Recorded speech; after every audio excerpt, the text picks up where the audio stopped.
ಸ್ನೇಹಿತರೆ, ಇವಾಗಲೇ ಮೆಕ್ಕೆಜೋಳದ ರೇಟ್ ಏನಿದೆ ಅದು ಮಿನಿಮಮ್ 2400 ಅಂತ ಕಾಂಗ್ರೆಸ್ ಸರ್ಕಾರ ಫಿಕ್ಸ್ ಮಾಡಿದೆ.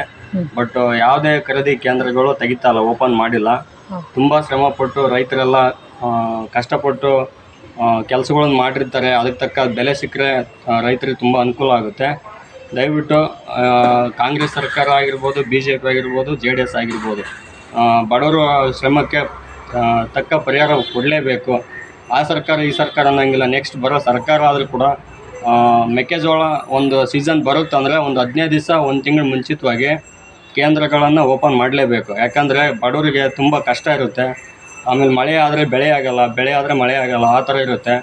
ಒಂದು ರೇಟ್ ಸಿಗೋದೇ ತುಂಬ ಕಷ್ಟ ಆಗಿದೆ. ಇವತ್ತು ನಮ್ಮ ಜಮೀನು ಆಗಿರ್ಬೋದು, ಇವತ್ತು ನಮ್ಮ ಮಾವರು ಮಾಡಿದ್ದಾರೆ. ನಮ್ಮ ಜಮೀನು ಒಂದು 2 ಎಕರೆ ಮಾಡಿದ್ದಾರೆ. ಮಿನಿಮಮ್ ಒಂದು 40,000 ಖರ್ಚಾಗಿದೆ.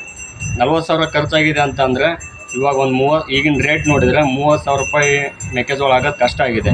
ಮಿನಿಮಮ್ 2400 ಆಯಿತು ಅಂತಂದರೆ ಮುಂದೆ ಬರೋ ಪೀಳಿಗೆಯಲ್ಲಿ ಚೆನ್ನಾಗಾಗುತ್ತೆ. ಮುಂದೆ ನಿಮ್ಮ ಕಾಂಗ್ರೆಸ್ ಸರ್ಕಾರನೇ ಬರಬೇಕಂತ ಅಂದರೆ ಇಮ್ಮಿಡಿಯೇಟ್ಲಿ ಕೇಂದ್ರಗಳನ್ನು ಓಪನ್ ಮಾಡಲೇಬೇಕಂತ ಕೇಳ್ಕೊತೀನಿ.